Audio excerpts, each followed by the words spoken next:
고난으로부터 그래도 이제 짧게 응축되어 있죠. 예수님의 부활까지 그 내용을 이제 스토리에 담아서 하나님께 귀한 찬양 드려서 너무나 더 감사하고 좀 이제 기쁘다라는 생각이 참 듭니다.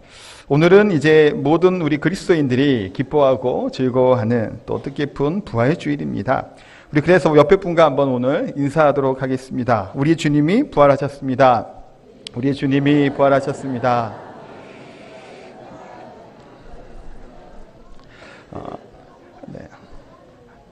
네, 우리 친구들도 주님이 부활하셨습니다. 네, 하여튼 감사합니다. 우리 고난 주간을 어떻게 보내느냐에 따라서 부활 주일이 조금 다르지 않나라는 생각을 또 해보게 됩니다. 고난 주간을 조금 고난스럽게 보내면 또 이제 부활의 기쁨이 더 크게 마련입니다. 왜 그러냐면 고난 주간에 어떤 분들은 금식을 하신 분들도 분명히 계실 거예요. 이렇게 금식을 좀 하다가 맛있는 음식을 먹으면 그때 오는 또 기쁨이 더 말할 수 없죠. 또 우리 애들은 이제 미디어 금식을 일주일 동안 시켰습니다. 컴퓨터 못 보게 하고 스마트폰 안 되게 하고 TV도 안 보여주고 한 일주일을 못 보게 했어요. 그랬더니 오늘 새벽에 영화 봐도 돼? 그러는 거예요, 딸내미가. 물론 안 된다고 했죠. 이게 보고 싶은데 왜 고난 주간이냐 그러면서 하여튼 한 주간을 보냈어요. 새벽에 또 엄마 따라 새벽에도 나오고 예배마다 그러니까 TV를 안 보여주니까 수요일이든 금요일이든 새벽이든 다 데리고 저희가 또 나와서 나름 이제 그렇게 고난 주간을 보내니 얼마나 저 친구들도 저 아이들도 다시 이제 게임을 하고 TV를 보게 되는 이 기쁨이 이거 뭐 육신의 기쁨도 말로 할 수 없다라는 생각이 또 들게도 됩니다. 하여튼 예수님께서 이 부활하신 이 기쁜 주일 또 많이 또 모이셔서 같이 또 찬양하고 기뻐하니 더 기쁘고 감사합니다.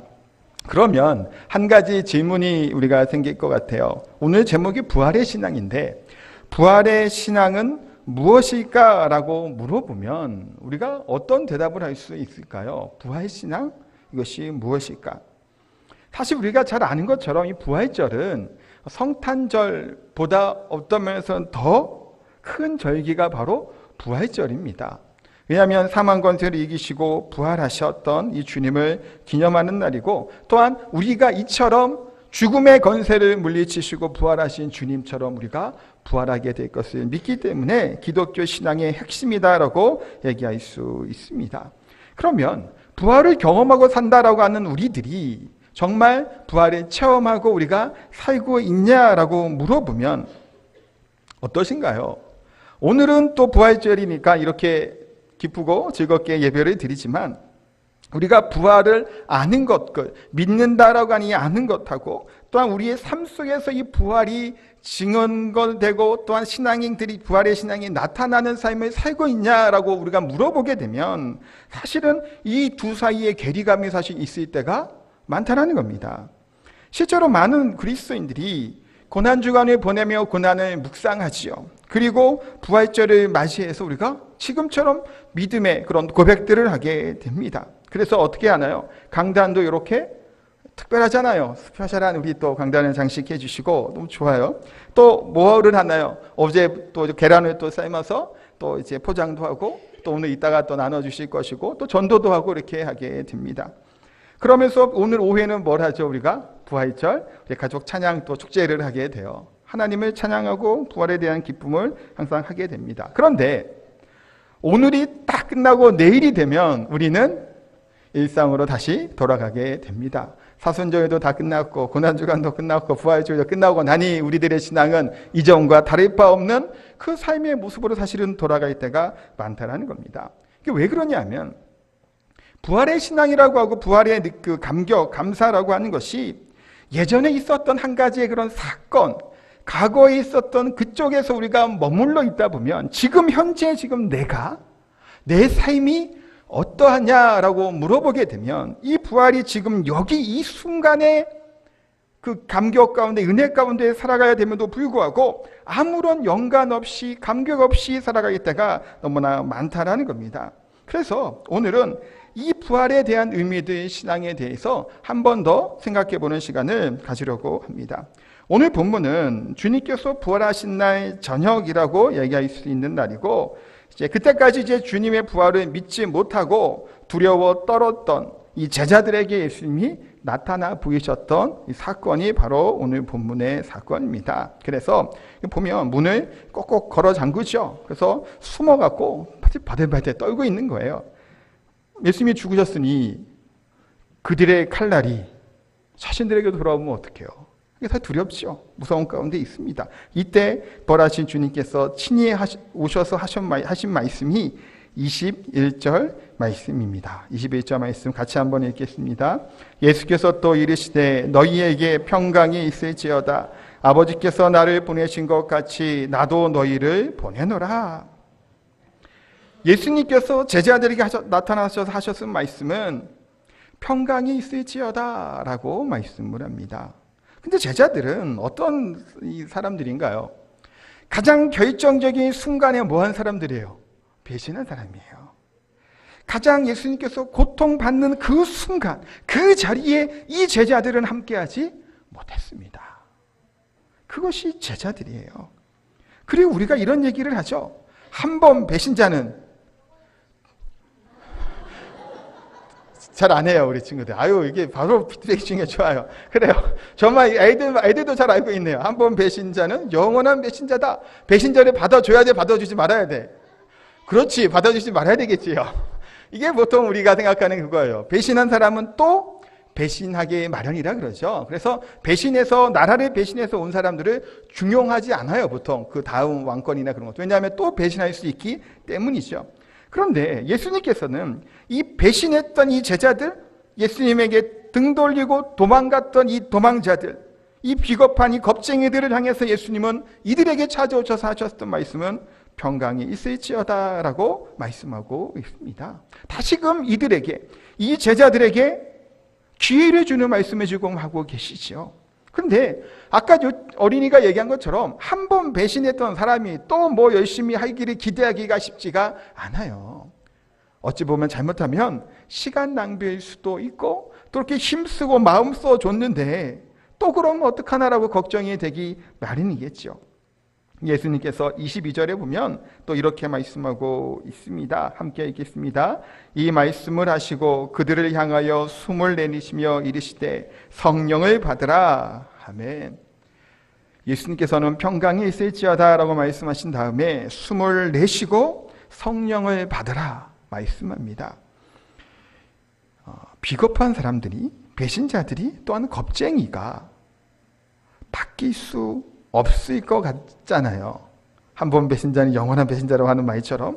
그런데 이 배신자가, 겁쟁이들이, 비겁한 사람이 성령을 받게 되면 그 안에서 참된 평안을 누릴 수 있음에 대해서 분명히 말씀하고 있습니다.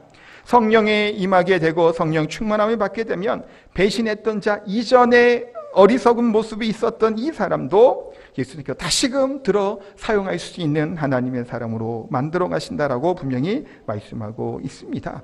오늘 본문에서는 그런데 숨을 내쉬고 라고 하는 말씀을 또한 하고 계시죠. 엠푸소라고 하는 그 헬라어인데 숨을 불어넣다 라고 하는 의미를 가지고 있습니다.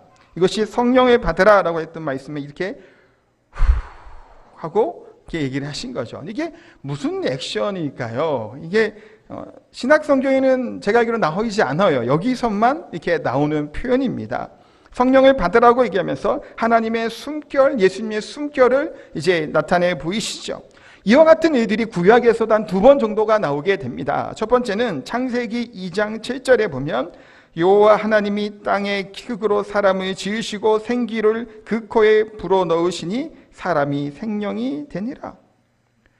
사람을 흙으로 창조하신 이후에 생기를 불어넣어 주셨다라고 말씀하고 있는 이 표현이 사실은 좀 비슷한 표현이다라고 얘기할 수 있어요. 그럴 때 이 사람이 어떻게 되나요? 영적인 존재가 되었다라고 성경은 말씀하고 있습니다. 하나님께서 이 인간들을 창조하신 그때가 바로 이 숨을 불어넣으신 그때지요. 두 번째는 에스겔 37장에 보면 나와 있습니다. 우리 에스겔 37장 하면 다들 많이 아시는 마른뼈 현상이 있는 구절이죠. 9절 10절에 보면 이렇게 말씀하고 있습니다. 같이 읽겠습니다. 또 내게 이르시되 인자야 너는 생기를 향하여 대언하라. 행계에게 대언하여 이르기를 주 여호와께서 이같이 말씀하시기를 생기야 사방에서부터 와서 이 죽음을 당한 자에게 불어서 살아나게 하라 하셨다 하라. 이에 내가 그 명령대로 대언하였더니 생기가 그들에게 들어가매 그들이 곧 살아나서 일어서서는 극히 큰 군대더라. 아멘. 에스겔 선지자가 하나님께서 인도하심에 따라 골짜기로 가서 거기서 이 마른 뼈들을 보며 이 가운데 생기를 불어넣는 하나님의 숨결이 그들에게 임하게 되죠. 이럴 때 완전 말라 비틀었던 이들이 다시금 일어나게 돼서 하나님의 군대가 되는 것들을 경험하게 됩니다. 왜 예수님께서는 이 제자들에게 찾아오셔서 이와 같이 숨을 내쉬며 이들에게 성령을 받아라라고 말씀을 하셨을까요?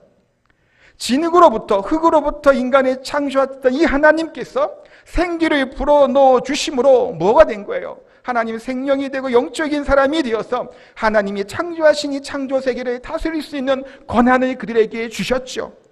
마찬가지로 우리 주님께서 이 예수님의 이 제자들, 패배자와 같은 비겁한 이 사람들에게 나오셔서 숨을 불어넣어 주시고 성령을 받아라 말씀하시며 이들에게 뭘 요구하시는 걸까요? 이 메말라 있는 이 땅 가운데, 아무것도 보이지 않는 이 땅 가운데 주의 복음의 능력을 가지고 다시금 새롭게 일어나기를 바라는 마음으로 성령을 받으라라고 분명히 말씀하고 있습니다. 겁쟁이가 이 숨결 성령을 통해서 평강의 사람이 되고 배신자가 참 제자로 변할 수 있게 됨에 분명히 말씀하고 있습니다. 전능하신 우리 하나님께서 숨결을 불어넣으셨을 때 죽음과 사망의 것들을 깨뜨리고 부활하셨던 우리 주님을 믿음으로 나아가면 우리들의 이 연약함들, 약함들, 마른 뼈와 같이 정말 전혀 생기를 찾아볼 수 없는 이들에게도 하나님의 영이 생기를 그 가운데 불어넣어 주셨을 때 하나님의 군대가 된 것처럼 우리의 인생 가운데서도 하나님이 우리를 변화시켜 주신다는 겁니다. 우리의 인생이 사실은 70이죠. 강건하면 80이다라고 시편 90편에 말씀하고 있습니다. 우리들의 인생의 삶이 사실은 70에서 80 정도의 삶, 무엇을 바라고 무엇을 호흡하며 우리가 살아가고 있냐라는 거예요. 하나님께서 주시는 이 호흡들, 성령의 충만함으로 살아가는 저희들이 되기를 소원합니다. 성령의 충만한 사람은 사랑에 충만한 사람이죠. 그 사람에게는 평강이 있을 것이고 진리 안에 숨쉬는 사람이 바로 이와 같은 사람들인 줄 믿습니다. 그런데 이렇게 진리 가운데 성령 충만함 가운데 살아가야 되는 이 제자들은 어떤가요? 21장에 보게 되면 21장 2절 3절 말씀에 보면 이렇게 예수님께서 제자들에게 나타나 보이시고 숨을 불어넣으시며 성령을 받으라 라고 말씀을 하셨는데 이들은 여전히 그 자리에 머물러 있습니다. 21장 2절 3절 말씀을 같이 한번 보도록 하겠습니다. 시몬 베드로와 디두모라 하는 도마와 갈릴리 가나 사람 나다나엘과 세베대의 아들들과 또 다른 제자 둘이 함께 있더니 시몬 베드로가 나는 물고기 잡으러 가노라 하매 그들이 우리도 함께 가겠다 하고 나가서 배에 올랐으나 그날 밤에 아무것도 잡지 못하였더니 베드로를 비롯한 7명의 제자들이 디베라후스라고 하는 우리가 잘 알고 있는 갈릴리 바다입니다. 이곳에서 고기잡이로 하사로 나서게 됩니다. 근데 이들이 밤새도록 고기를 잡으려고 애쓰지요. 아무것도 못 잡았대요. 뭐 피라미 같은 것도 없었는지 이게 못 잡아요. 그래도 나름 베드로나 안드레나 야고보 요한은 전문직이잖아요, 이쪽으로. 그런데 이때는 밤새도록 한마디로 못 잡았다고 합니다. 참담한 실패를 또 겪게 되죠. 부활하신 예수님을 만났음에도 불구하고 이들은 어찌할 바를 모르고 갈 바를 정하지 못하는 상태로 머물러 있었던 겁니다. 그래서 고기를 잡으러 이제 가겠다. 고기 잡으러 간 거예요. 그런데 고기 잡으러 가서도 뭔가요? 한 마리도 낚아올리지 못합니다. 또 다른 어찌 보면 실패함이죠. 그물을 내지었고 던졌음에도 불구하고 아무것도 오지 못했다는 거예요. 6절에 말씀하시고 있습니다. 그물을 배 오른편에 던지라 그리하면 잡으리라. 실패하고 낙심하였던 또 그런 제자들에게 찾아오셔서 다시금 뭐를 주시나요? 용기를 주시고 다시금 도전하게 하시고 도전을 주셔서 길을 안내해 주십니다. 예수님께서는 이처럼 부활하신 주님이 실패한 사람들에게 다시 오셔서 다시금 기회를 허락해 주시는 겁니다. 실패했던 사람들에게 용기를 주시고 다시금 이 절망 가운데, 비참한 가운데, 패배의식 가운데, 이 가운데 있던 제자들에게 힘 주시고 능력을 주셔서 다시금 일어날 수 있는 힘을 그들에게 부어 주십니다. 부활하신 주님은 마찬가지예요. 우리들의 지치고 고나고 또한 주저앉고 싶은 우리들을 찾아오셔서 하시는 말씀이 무엇일까요? 성령을 받으라. 포기할 때가 아니다라고 분명히 말씀하고 있습니다. 우리의 등을 두들겨 주시겠죠. 다시금 일어날 수 있는 힘과 능력을 우리에게 주시는 겁니다. 이것이 부활의 신앙이에요. 부활의 신앙은 패배하고 절망하고 낙담한 것으로 그치는 것이 아니에요. 우리가 십자가를 바라보면 십자가의 은혜 보혈을 우리가 기억할 때는 그 힘을 능력을 우리가 얻는다고 하지만 십자가 이 자체를 보면 무엇인가요? 패배잖아요. 절망이란 말이에요. 죽음이고 낙심으로 끝나는 것처럼 보이는 것이 십자가죠. 그러나 우리가 부활의 신앙에 간다는 건 뭔 의미일까요? 낙심과 절망과 좌절 거기에 머물러 있는 것이 아니라 주님께서 다시 살아나심으로 우리에게 새로운 소망과 힘을 주시는 걸로 말씀하고 있습니다. 이것이 부활이죠. 이것이 부활의 기쁨인 겁니다. 이 제자들은 어떤가요? 이처럼 비겁한 모습으로 나갔던 제자들이었으나 부활의 신앙을 경험했을 때 어떤 사람으로 바뀌나요? 능력 있는 그리스도인들로, 하나님의 종들로 바뀌게 됩니다. 뿐만 아니라 제자들뿐만이 아니죠. 자기의 목숨을, 생명을 다 바쳐서라도 주의 복음과 하나님의 이 능력들이 증거하는 일들을 평생을 바치는 사람들이 많이 있다는 겁니다. 자신들의 젊음을 들여서, 또한 자신들의 힘을 들여서, 돈을 들이고 시간을 들여서 하나님 나라를 위해서 애쓰고 힘쓴 이 제자들, 하나님의 이 그리스도인들이 어떻게 일어나게 되나요? 부활의 신앙, 부활의 능력을 경험했기 때문에 이와 같이 일어나게 되는 겁니다. 인간적인 성공을 다 내려놓은 거죠. 세상적인 그 성공하는 것들, 또 많은 것들을 갖게 되는 그런 성취 같은 것들 내려놓고 하나님 나라가 임하는 것을 평생을 바라보며 살아가는 사람들이 부활의 기쁨을 경험하는 사람입니다. 가정의 행복도 포기하는 사람들도 있죠. 때로는 자신의 건강마저도 돌보지 않다가 젊은 나이에 이렇게 병을 얻는 사람들 또한 있습니다. 때로는 어떤 사람들은 촛불처럼 자신을 활날 태우다가 죽어가는 사람들도 있습니다. 사실은 안타깝죠. 예수님께서 명령하신 대로 뭔가를 다 들고 다니지도 않아요. 그냥 두버롯, 지팡이, 그와 같이 정처 없이 떠돌아다니면 그와 같은 심정으로 자신의 인생을 그냥 부와 명예와 같은 인생을 살아가는 것이 아니라 가난한 삶을 택하고 오히려 힘든 삶을 택해가는 사람들이 분명히 있다는 겁니다. 왜 그들이 그 같은 인생의 삶을 살아갈 수 있을까요? 부활하신 주님을 향한 부활의 신앙, 믿음과 능력이 있기 때문입니다. 사망 권세를 깨뜨리시고 부활하신 우리의 주님께서 그 주님을 붙잡고 나아가는 대단한 사명자로 하나님이 만들어 주시는 겁니다. 그래서 영상 하나를 보도록 하겠습니다. 제가 영상을 보실 때 이와 같이 부활의 신앙 능력 가운데 살아갔던 김누가 선생이라고 하는 분에 대한 유튜브 영상이에요. 애니메이션으로 되어 있는데 내용을 한번 보시고 나서 이제 조금 더 이제 마무리하도록 하겠습니다.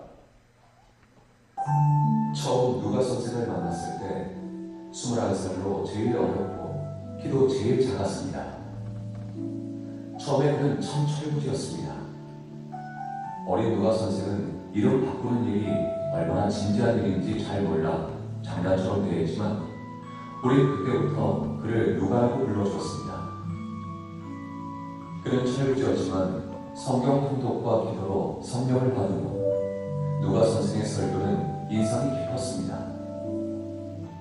다른 북한 선생들처럼 구호를 부르고 주먹을 흔들지도 않았고 그저 담담하게 설교했지만 전하는 말씀에 깊이가 있었고 사람의 마음을 흔드는 힘이 있었습니다. 그러던 어느 날 누가 선생은 공안에 붙잡혀 북송되었습니다. 한 고위부 지도원이 누가 선생을 신문했습니다. 몽둥이로 때리고 고문을 하다가 하도 어리고 착하게 생긴 청년이라 적당히 마무리하고 조사에 들어갔습니다.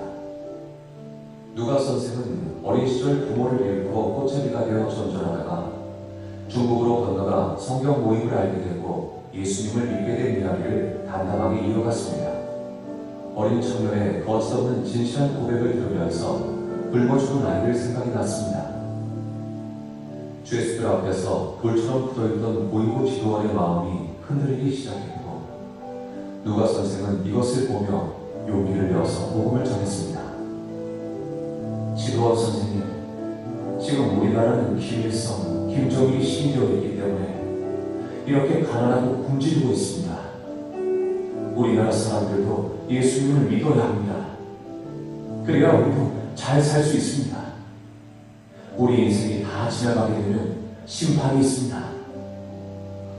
보이고 지도원은 자기에게 복음을 전해준 선생을 사랑하게 되었습니다. 찰떡에 계란에 고기도 삶아 가지고 와서 신문한다는 핑계를 대고 누가 선생을 불러냈습니다. 그런데 누가 선생은 하지 않았습니다. 선생님, 정말 고맙습니다. 이건 제가 받아서 먹은 걸로 하겠습니다. 지금 감방 안에 나랑 같이 잡혀온 사람들이 많은데 그 사람들도 다 배고파합니다. 그리고 죽어가는 사람들도 많은데 그들에게 전해주시면 안 되겠습니까? 그 말에 보이고 지도원은 엄청난 충격을 받았습니다. 그가 여태껏 본 사람들은 서로 자기가 많이 먹겠다고 아우성을 치고 싸우는 사람들 뿐이었기 때문입니다. 김누가 선생이 재판을 받는 날이 왔습니다. 보이고 지도원은 어떻게 해서든 누가 선생을 살리고 싶었기에 신신당부했습니다. 너 절대로 재판정에 나가면 예수 믿었다는 말을 하면 안 된다. 그러면 너는 일반 감옥으로 가게 될 거야. 가서 1년만 고생해라. 내가 사람을 보내서 먹을 것을 들여 보내주고 굶어 죽지 않게 할게. 그리고 나오라. 그러나 누가 선생은 태연하게 말했습니다. 나는 죽어도 괜찮습니다. 그렇게 젊은 나이에 죽는 것이 아쉽지도 않아? 누가 선생은 오히려 웃으면서 말했습니다. 나는 천국에 가서 하나님을 만나니까 너무 좋습니다. 보이고 선생님은 아무리 힘들어도 괴로워도 믿음을 잃지 마십시오. 이 세상은 보이는 것이 다가 아닙니다. 꼭 예수님을 믿으십시오. 우리 천국에서 다시 만납시다. 내가 남은 생에 복음을 전하지 못하는 것을 선생님이 대신 전해주십시오. 그래서 많은 사람들이 구원을 얻을 수 있게 해주십시오. 결국 누가 선생은 청주에 있는 수성교화소에 끌려가 즉시 처형되었습니다. 보이고 지도원은 누가 선생이 처형되었다는 사실을 보고받고 울었다고 합니다. 그 후 한 지하 교인을 감옥에서 구출해 주었고 그 교인이 중국으로 탈북해서 한국으로 왔습니다. 누가 선생의 죽음은 그 교인에게서 들은 이야기입니다. 마지막 사역장을 떠나면서 저에게 남겼던 편지처럼 그는 죽음으로 약속을 지켰습니다. 거룩한 하나님의 참된 사자이신 선생님께 앞이 보입니다. 북한의 성령의 복음이 전하여져 찬송의 목소리 높여가는 소리 들립니다. 믿어주십시오. 언제나 어디에 가든 하나님의 깨끗한 보혈로 순종한 종으로 살리라는 것을 우리 주 예수 그리스도의 이름으로 맹세하며 기도하나이다. 아멘.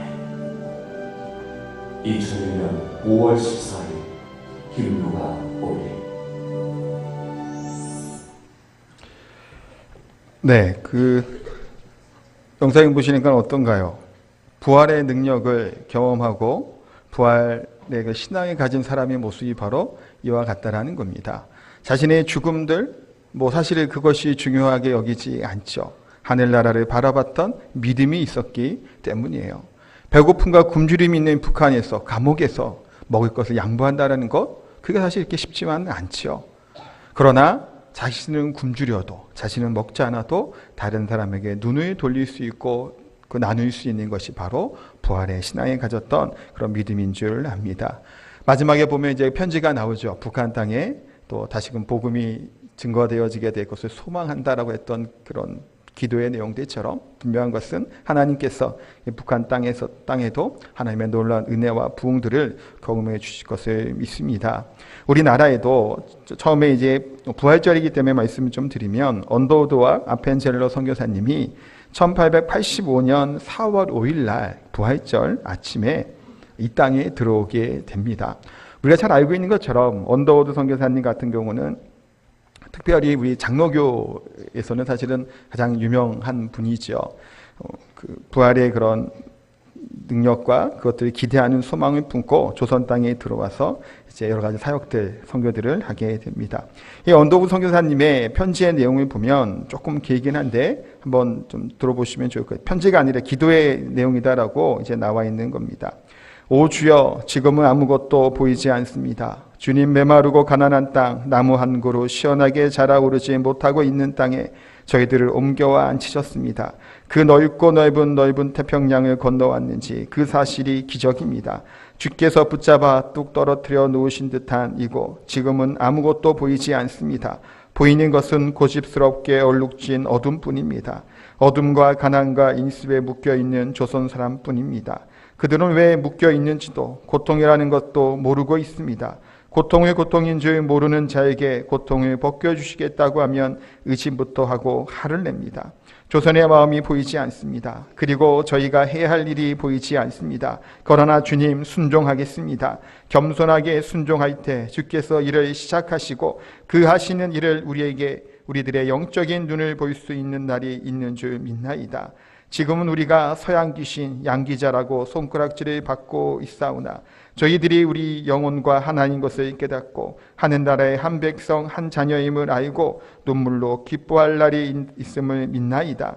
학교도 없고 그저 경계와 의심과 멸시와 천대만이 가득한 곳이지만 이곳이 머지않아 은총의 땅이 되리라는 것을 믿습니다. 주여, 오직 제 믿음을 지켜주소서. 아멘. 이것이 언더우드의 기도라는 내용입니다.